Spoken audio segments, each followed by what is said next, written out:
Guys fantastic four first steps का post credit scene leak हो चुका है और इस पोस्ट क्रेडिट सीन में लिटरली कुछ ऐसा दिखाया गया है जिसे देखने के बाद आप भी पूरी तरह से शॉक्ड हो जाओगे। मतलब आप ये समझ लो कि डॉक्टर डूम की स्टोरी भी यहीं से शुरू होगी। तो चलिए शुरू से देखते हैं क्या कुछ हमें इस पोस्ट क्रेडिट सीन में देखने को मिला है। तो मूवी खत्म होने के बाद हमें 4 साल बाद का एक सीन दिखता है। बैक्स्टर बिल्डिंग में सू स्ट्रॉम अपने बेटे फ्रैंकलिन रिचर्ड्स के साथ है। फ्रैंकलिन अब 4-5 साल का हो गया है और अपनी मम्मी के साथ मस्ती कर रहा है। सू स्ट्रॉम उसे एक कहानी की किताब पढ़कर सुना रही है जिसमें वो कहती है, उसने अपनी पंख फैलाए और तितली बन गई। फ्रैंकलिन भी तितली बोलकर मजे लेता है। फिर सू पूछती है, क्या मैं तुम्हारे लिए दूसरी किताब लाऊं?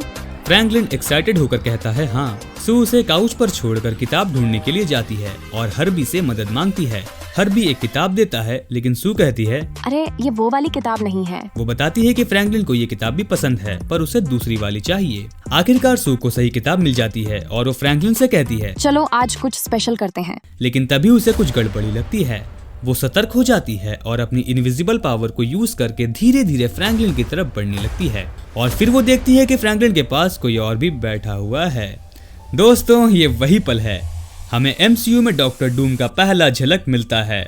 उसने अपना आइकॉनिक मास्क उतारा हुआ था और फ्रैंकलिन उसके चेहरे को छू रहा था। बस यहीं पे सीन खत्म हो जाता है। लेकिन ये सीन इतना ज्यादा पावरफुल था कि इसने सवालों का तूफान खड़ा कर दिया है। अब बड़ा सवाल, फ्रैंकलिन डॉक्टर डूम के चेहरे को क्यों छू रहा था? मेरे ख्याल से RDJ के डॉक्टर डूम के चेहरे पर स्कार्स होंगे, जैसा कि कॉमिक्स में भी दिखाया गया है। कॉमिक्स में डूम का चेहरा तब खराब होता है जब उसकी मशीन फट जाती है, क्योंकि वो अपनी डेड मदर से कांटेक्ट करने की कोशिश कर रहा होता है। प्लस कुछ लीक्स में ये भी सुना है कि डॉक्टर डूम फ्रैंकलिन को किडनैप कर सकता है, क्योंकि फ्रैंकलिन के पास यूनिवर्स क्रिएट करने की गजब की पावर्स है। डूम इस पावर का यूज करके मल्टीवर्स को अपने हिसाब से ढाल सकता है।